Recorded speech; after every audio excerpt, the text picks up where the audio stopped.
Hello YouTube, I'm going to do something different today. I'm going to stay here and record this video. Today it is Thursday the 17th of August.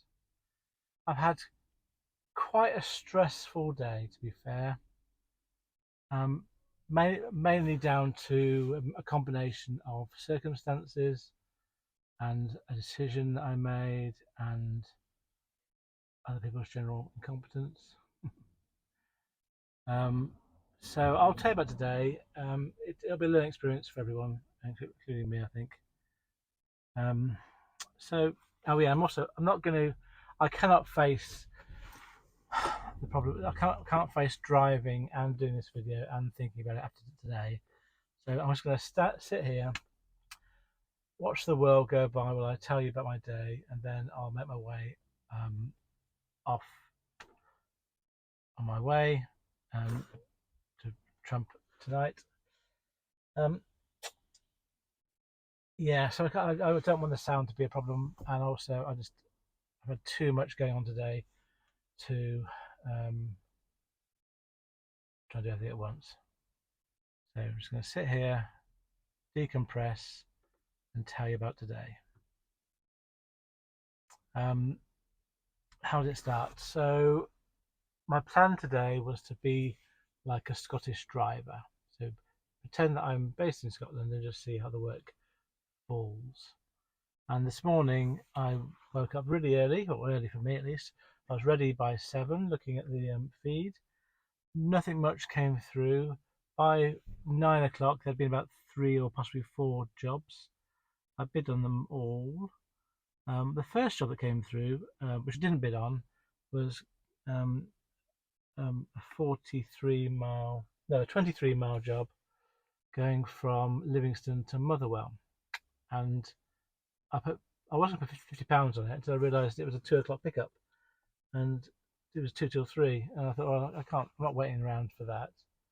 I didn't put a bid on that one. So all the bids I put on were all the same bids that I put on if I was at home. So £1 a mile for small wheelbase stuff, slightly over for. Actually, I don't think there was anything that was bigger today. I'm just trying to think if there was any long wheelbase jobs. I can't remember there being any long wheelbase jobs, to be fair. There may have been, but it's been a long day. So by about 9:30, I wasn't getting anywhere. So I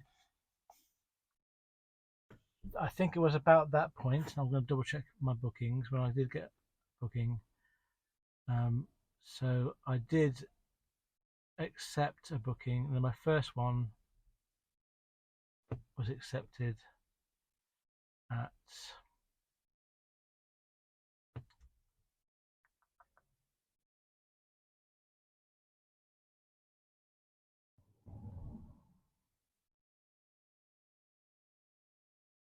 just trying to look through my booking detail. I've got here. Oh, I know what happens. Yes, okay. So that right. So I did accept in the end. I did, because it came back up, bid on the Livingston to Motherwell one, and that was a 2 to 3 o'clock pickup. And I bid £50 for 22 miles, but for some reason I haven't got on here the time that I did the booking. And I remember today that going a bit pear-shaped. I wonder if that's got something to do with it. Anyway, according to this, I started to make my way. It hasn't got on here the time that I picked it up. So I'm pretty sure I picked it up about, say, 9:30, 10 o'clock. And so I then carried on looking for other jobs I could do before that point. Bearing in mind I had to then be in Livingston at 2 o'clock. And nothing really came through. So I started to do my video for my autistic traits video. I recorded that a couple of times. I wasn't happy either time. So I must have spent a good hour on those videos. And I wrote some notes, and then the job came up, which was from Livingston to Glasgow. And this one came up about 12:15. So I accepted it, and made my way towards Livingston. And it was another £50 job. It was 36 miles, and on the system it was for it was for a long wheelbase van, this one. And I made my way at 7:15 towards the pickup point, which is half an hour away. Pickup was 12 was my way. Pickup was meant to be between 12:10 and 1:10. So I had plenty of time. I got to the pickup place um, at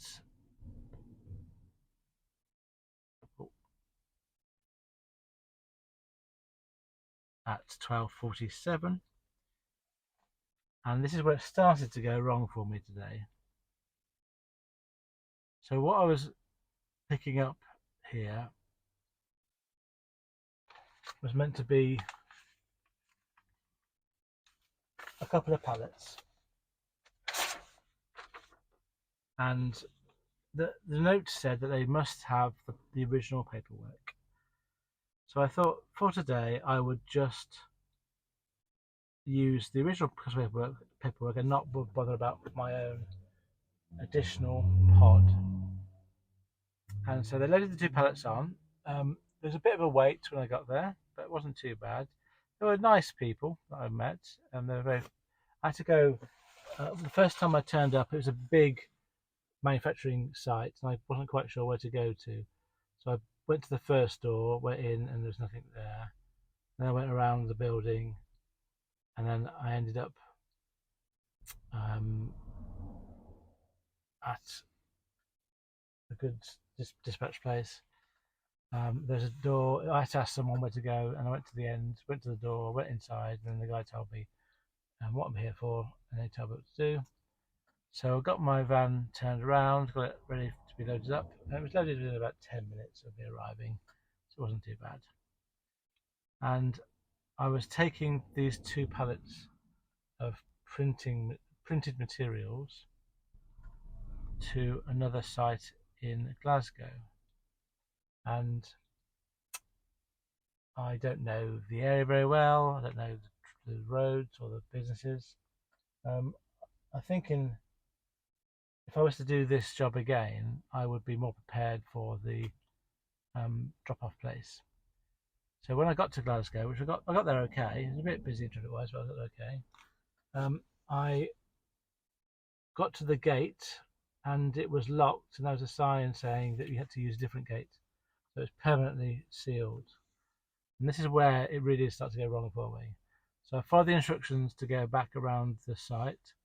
I ended up back on the motorway, and I was getting quite stressed at this point because and the reason is because of the time I picked up, I was due to arrive at 1:45 at this drop-off, and I had time to get from there to Livingston if everything went smoothly to pick up my pre-booked load from Livingston.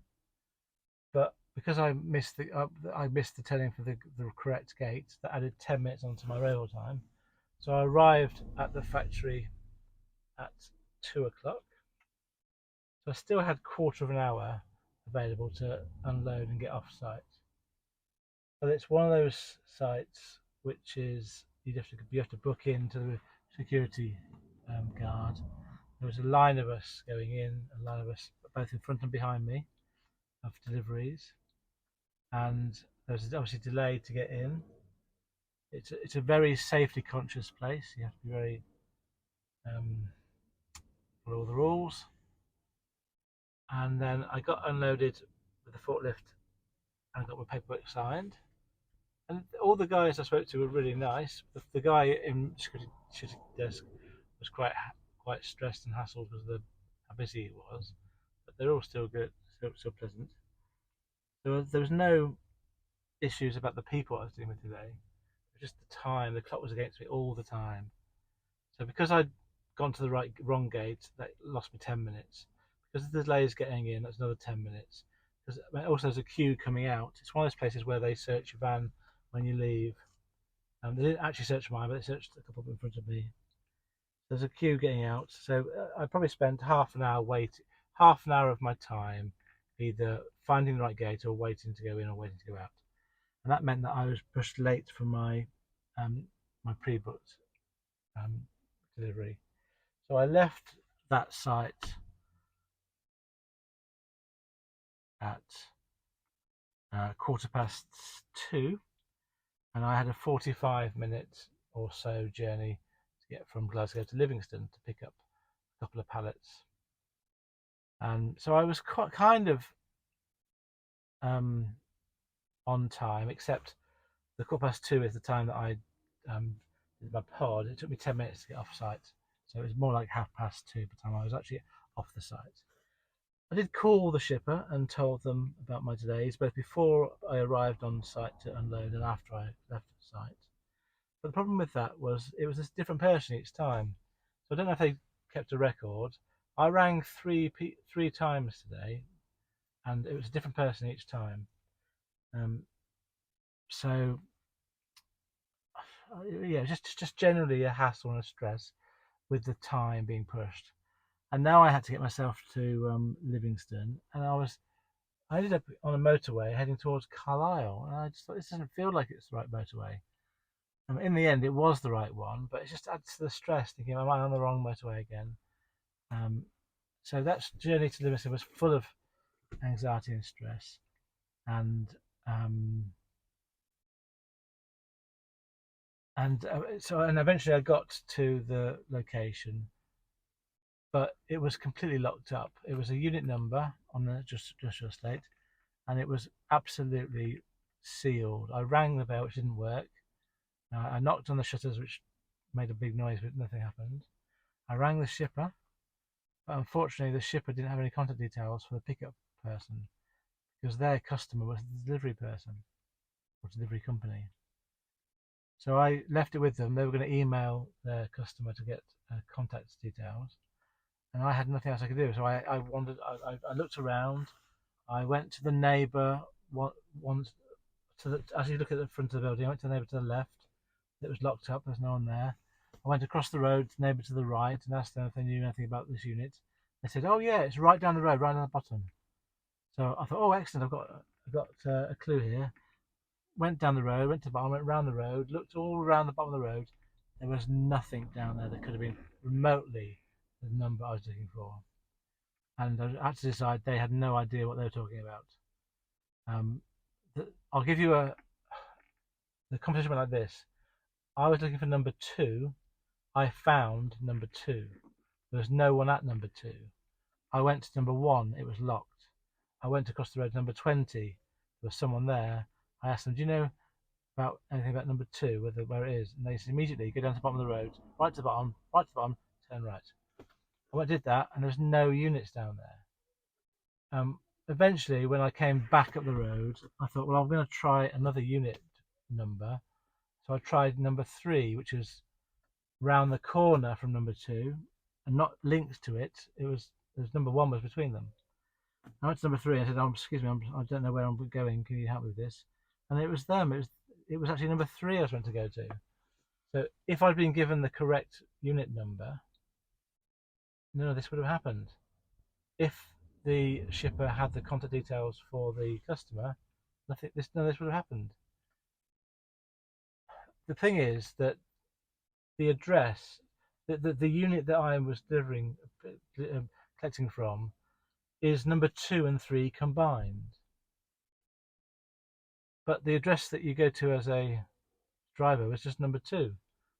And number 2 isn't their entrance. Number 3 is their entrance. And it's not obvious when you're at number 2 where number 3 is. It's not. It's just not obvious. So all that anxiety and stress of trying to find that, it must have been about 15 minutes of me trying to find this place. All of that was not necessary, and that wasn't my fault. So I got to that point, and I found the guy, and the guy said, "Bring your." I said, "Oh, it's really strange." I said, "Oh, he's got 2 pallets." He said, the first thing he said to me was, "Can you fit 2 pallets?" And I said, "Yes, I can." Well, unless they're really heavy, yeah, I can fit 2 pallets. And I said, "Are they normal sizes?" And It was a weird question. I'm in a large wheelbase van. They wanted 2 pallets taken. I came with a van. I don't know what's going on. It just seemed all very dodgy. The whole thing. There was no labelling of the company on the units. The company, the warehouse looked like a right state. It wasn't organised in any sustainable manner. So at that point, when he asked me that question, I just thought, oh, I'm giving up with this. So he asked me to turn my van around, which I did do, and I reversed in, and then I said, "Is that all right?" And he said, "Well, no, can you move it more perpendicular?" He said, "Another angle." I said, "What do you mean?" Um, I don't understand because you put the pallets on the back. It was very easy. And he said, "Oh, the machine could put the pallets on both sides and the back." And I thought, "Yeah, I know that. If you mean forklift, I know that." And he said machine. I said, so I got confused. We said machine, and I got confused why where I was parked wasn't the right place. So I said, if you can show me the pallets, I can give you an answer to your question. Because he was saying, um, you know, well, how are you going to put it on? And it was all a bit of miscommunication, a bit weird. And in the end, as he turned around, he said, "I'll just give you 1 pallet then." And I thought, oh, fine, I'm not going to argue with you. Just get me out of here. I don't want to do this anymore. And he kind of moved some stuff away. Got this. It was a forklift he used in the end. I don't know why I said machine. It's a forklift. Quite a fancy forklift, but it's just a forklift. He got that forklift the first pallet onto me, and then I just double checked. Are you sure that's all you want me to take? He said yes. I got him to sign my paperwork. He said, "Oh, you got paperwork, have you?" Like that's a surprise. And I thought this is a dodgy enterprise going on here. I'm not going to tell you the name of the company I was delivering to, but if I told you, you would know exactly the issues. The issues. When I explain I don't know. I don't want to name names in this, but it's just the company I was picking up from. It was a crate full of items, which I assume were individually being posted off to people, but it's unclear. And the fact that he wasn't bothered about sending the second crate, I thought, why have you ordered two? Oh, the other thing to say actually is when I first got the call, the shipper said to me, "Make sure you only take 2 pallets because last time I sent the driver out, he put on 5." So I don't know what was going. I don't know what's going on. It's just the whole thing just is dodgy. It's not dodgy as in it feels disorganized and it feels like it's just ad hoc what's happening rather than planned and rather than being organized. That's what I mean by dodgy, and I don't like that. I need something to be more organized and thought through and managed. I want people to know what they're doing and just giving clear instructions. So in the end, I left that site with my paperwork signed with 1 pallet, and I made my way towards my depot that I was delivering it to.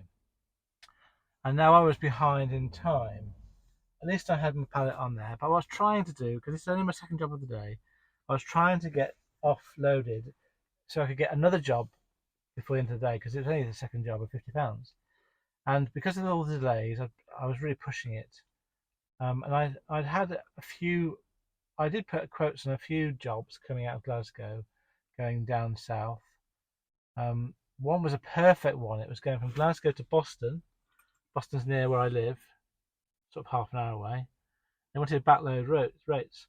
So I will tell you what I bid because I was thinking I would really like that job, but I didn't go very low. I went reasonably low, but let me see that's what I bid.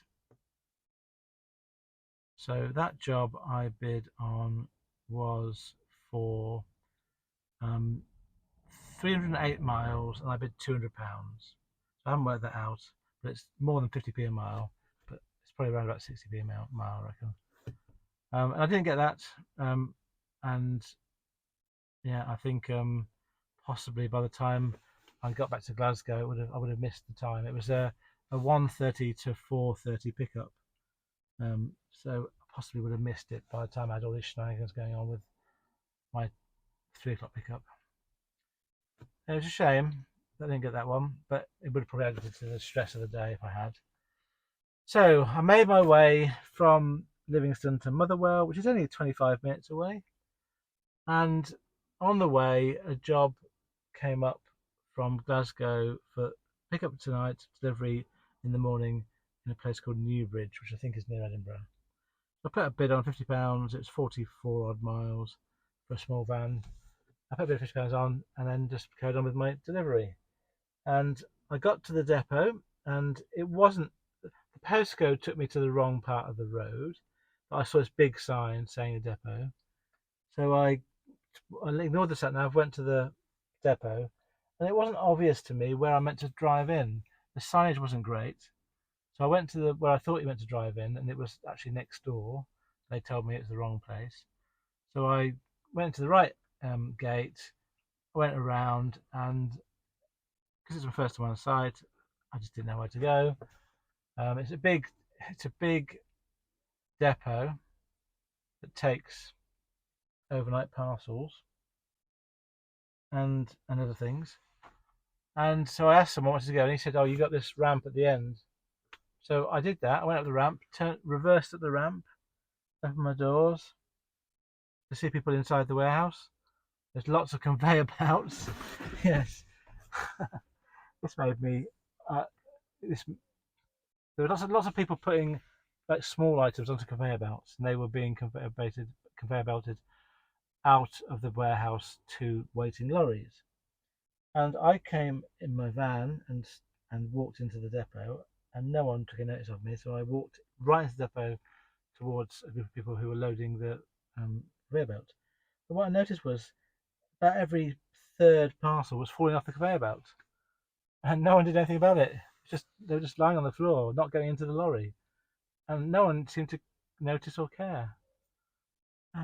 It's crazy how some businesses work.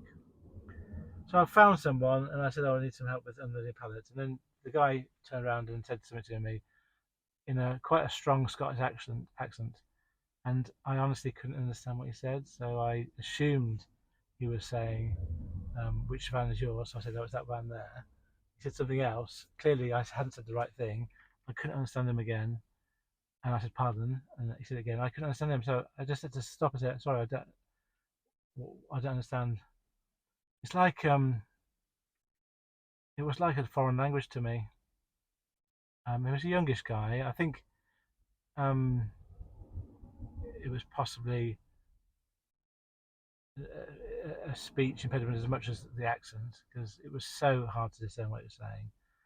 Um, and in the end, another person in a high vis came through the door that I was parked, and I realised, and he told me that I was blocking the entrance. And what I was meant to have done is drive into the warehouse forwards, and then get unloaded in the warehouse. Obviously, there's no instructions to tell you that, and nobody tells you that. There's no one on the gate that tells you that. It's really disorganised. So I apologised, put my hand up, and thanked the guy for telling me. Turned my van round, went in, and I was unloaded. But obviously, after the last hour and a half, 2 hours of stress, this was just cherry on the icing on the cake of stress.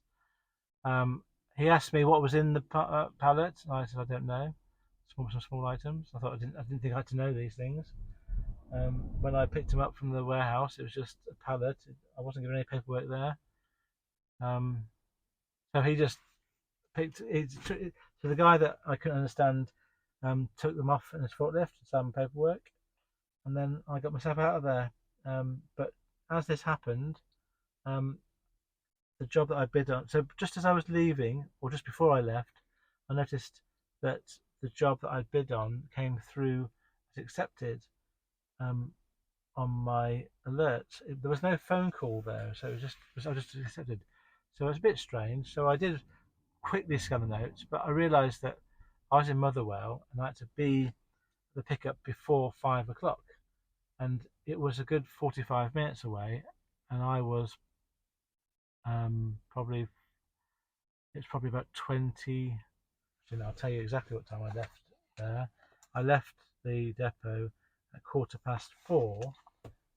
It's 45 minutes, but I hadn't at 4:15 scanned my pod and finished off the TX.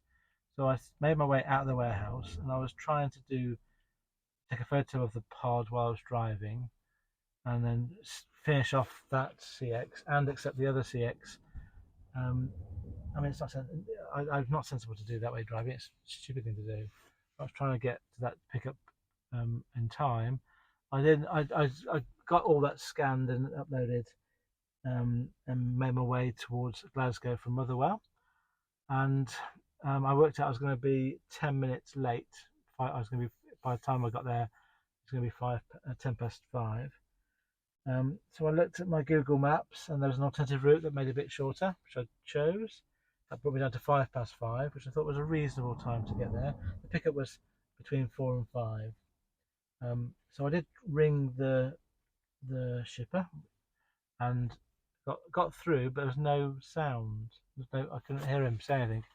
So I tried to say something, but I thought it must be a bad signal. So I hung up. I thought I'll drive to a better area and try calling again. In about 10 minutes later, I got a call back and from the same number, and I answered it and couldn't hear anything. So there's obviously an issue with the phones. So I carried on driving, and about 15 minutes away, I rang again and rang and said, I don't know if you can hear me, but I'm on my way. I'm going to be a bit late. I'm 10 past. I'll be there at, I think it's 10 past 5, just to be on the safe side. And then I hope you can hear this. I'll see you soon. Put the phone down. And as it was, in the end, the person could hear me, so it was a good job I left them said that on the phone. I got to the pickup place, which is a residential address, picked up the parcel, and then left, did the paperwork, and looked at where I was going. I'm going to Newbridge, and I had a text from the shipper saying that it was okay that I was a bit late, and I said thank you, and I texted him back saying I've texted it now.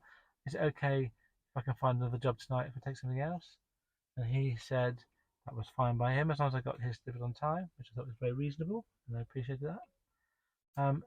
And my time on the app is between 8:45 and 9 in the morning in Newbridge. So I have got an opportunity to try and find more work tonight, but the likelihood of that happening, I think, is very remote. At least I can do it with a good conscience. In the texting, he mentioned that the company was open at 7:30, so I checked with him, can I deliver at 7:30? And he said that I could. So again, another bonus, so I can get there early, get this offloaded, and have a chance of a job heading somewhere else. I'll need to start heading south tomorrow, so I've got an opportunity to do that now. I've got a bit of an earlier start available, so I will look out for jobs tonight. I currently have just come round the corner from the pickup. I've got the CX feed on, and there's no jobs available from where I am. And I'm doing the video, obviously. That's what I start off with. So I'll give you my stats for today so far, and I'm going to assume that I don't get any more work. And what I've done is I've put in the mileage for getting from here to Newbridge, and I'll stick in the time. I'll add an hour onto my time so that I can tell you the realistic stats for today. I would say as a summary for today, it's been a pretty stressful experience. Just kind of running, and really just because of the late time being not on my side, and I felt it's been a draining day because of that.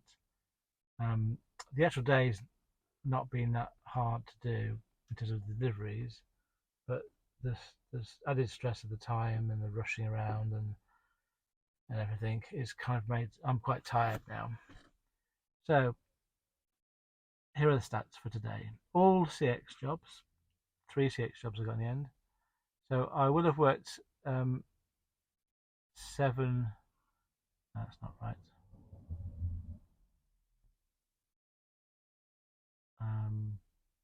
There it is. Okay. Yeah. Okay. Because my first job was 12:15. That's when I started my day for today. So I started rolling. So in that case, I've only done 7 hours work today. I will have driven 194 miles, 194. I'm still on the same tank of fuel that I had at the start of the week, so it's 14.36 pence still. And that means that my diesel costs for today are £27.86. I've earned 3 lots of £50 today. Well, actually, no, think about that. The last £50 I won't get till tomorrow morning, will I? So I've actually only earned £100 today. Oh, I'm going to leave it as it is. So I'm going to put it for today's figures: £150, 150, and that means I would have earned today £122 after fuel. But that's I won't have delivered my last parcel till tomorrow morning. But I'm going to make my way to Newbridge tonight, so my mileage and my time will be correct. The actual amount of money just be a few hours off. Okay, I'm going to probably bring it to a close now.